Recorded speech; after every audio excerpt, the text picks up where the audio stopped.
दवाई डॉक्टर बोले रहला ना कि 5,000 रुपया लगी लेके आवा लेके आवा। मम्मी भाग बोले ना कि पैसा तू कुछ का के तू अपन हर दा तो उसे कहला। हाँ हम हमारा कुछ करे ना आइल तो बस भीखे मांग मांग के उनकर पैसा काटा आइला। कितना माँ के द्वारा बेटी के इलाज के लिए लिया गया कर्ज और फिर उसकी अदायगी करने के बजाय भाग जाना और फिर उस कर्ज की अदायगी छोटी बच्चियों के द्वारा प्रतिदिन भीख मांगकर किया जाना।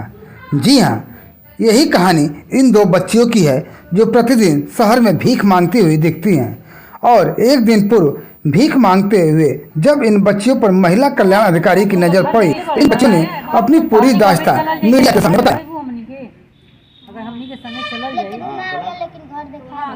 घर देखा चलो काहे ना कैसे तुम कह रहे 18 वर्ष से कम उम्र के बच्चों को भीख मांगना कानूनन अपराध है।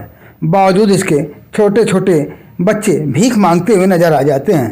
ऐसे बच्चों को समाज के मुख्य धारा में जोड़ने के लिए शासन की तरफ से बहुत सारी योजनाएं भी चल रही हैं, लेकिन योजना इन बच्चों तक कितना पहुंच पाती है, यह गाजीपुर महिला शक्ति केंद्र के महिला कल्याण अधिकारी के द्वारा भीख मांगते हुए पकड़ी गई दो नाबालिग बच्चियों को देखकर अंदाज़ा लगाया जा सकता है। और जो सबसे चौंकाने वाली बात यह है कि इन बच्चियों ने बताया कि उनकी मां उनकी छोटी बहन के इलाज के लिए ब्याज पर पैसा बांटने वाले लोगों से 5,000 रुपया उधार लिया और उसके बाद वह भग गई। लेकिन ब्याज पर पैसा बांटने वाले का दिल इन मासूमों पर भी नहीं पिघला और वह अपने पैसों के लिए इन बच्चों पर लगातार दबाव बनाते रहा, जिसके चलते यह बच्चियां पूरे दिन घूम घूम कर भीख मांगती हैं और शाम को मां के दिए हुए कर्ज की अदायगी करती हैं।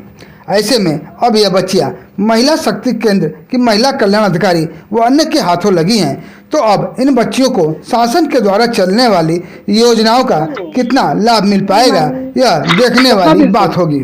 बहुत दिन से भीख मांगत हनी। बहुत दिन से मतलब तो 20-30 दिन से मांगत हनी हम भीख। काहे खातिर भीख मांगे लोग? भक्कू अंकल ना हमार के मम्मी के पैसा दे के कर्जा, हमार मम्मी पैसा कर्जा लेके भाग गई। हमार छोट बहन के नमूनिया रहला दवाई करावे खातिर भाग गई। तो वे भक्कू अंकल बोले ना कि तू कुछ काम कर के ना हमार पैसा चुका दा, हम कर्ज माफ ना करम। तार मम्मी भागल बड़ी तो उसे का तू बाड़ू ना ता उहे हमारे खातिर हमर कहला ना हम कुछ ना करल चाहिला, तो हम बस भीखे मांगल चाह के उनकर पैसा कटावल चाहतनी। हम पैसा हाली कटावल चाहतनी। भगवान से ये दुआ मांगा कट जाए तो हम पढ़म। कितना उनका रोज देवे लो? रोज 200 कबो 100 रुपया कबो 200 ऐसे जब मिलेला तब दे दी। कितना दिन से देते हो उनका पैसा? 20-30 दिन से देवा तनी हम। फिर भी कटल बा, बहुत पैसा कटल बा और कुछ पैसा बा। एक आदमी बीमार तरवा लइले बाड़न कि 1500 रुपया दे बेटा तू दे दिहा, तू पढ़ लिख के कुछ बन जा। अब कबो 5,000 देले बाड़न तो 1,000 ब्याज लेवेलन, 6,000 रुपया लेवेलन। वैसे भीख तो मंगवाओ तुम। हाँ मतलब छोड़ ना सकत ना कटल ना। हम आज मैडम लोग कैसे पकड़ ली ना? हम आवत रहनी भीख मांगत मैडम लोग एजा खात रहली जा, हम मांग लेनी है तो बैठा के सभी सब कुछ लिए जा, घर द्वार सब बताइनी है, मम्मी उम्मी के नाम बताइनी है, पापा के करनी धनी सब बताइनी है। मैडम लोग बुझली है जा कि हां गाड़ी में भी कोई पाटीदार भी रहला। हाँ एक जनी रहली उ देखलिए तो हम रुक गए मैडम लोग के सामने ही रुक गई नहीं। टेम्पो वाला के कुछ बोल दे लोग तबे ना टेम्पो वाला जल्दी से ओजा सवारी उतार के पैसों लेके जल्दी से चल गई ला। हाँ ऐसा लंच टाइम में हम लोग चाय पीने के लिए दुकान पे बैठे थे, तब तक ये दोनों बच्चियां थाली लेके भीख मांगने के लिए आई। हमारी पूरी टीम थी। तो हम लोगों ने जब इनसे पूछा बेटा इससे तुम भीख क्यों मांगती हो, तुम्हारी उम्र है पढ़ाई लिखाई की? उन्होंने बताया कि मम्मी ने मेरा कर्जा लिया है और एक भक्कू अंकल हैं जो हमसे भीख मंगवाते हैं मैडम। तो इनको हम बोले हैं कि आप ऐसे ये चीज़ गलत होता है और भीख मांगना एक बहुत ही बड़ा अपराध है, तो आप चलो अगर तुमको पढ़ना लिखना है तो उसमें हम लोग सहयोग करेंगे।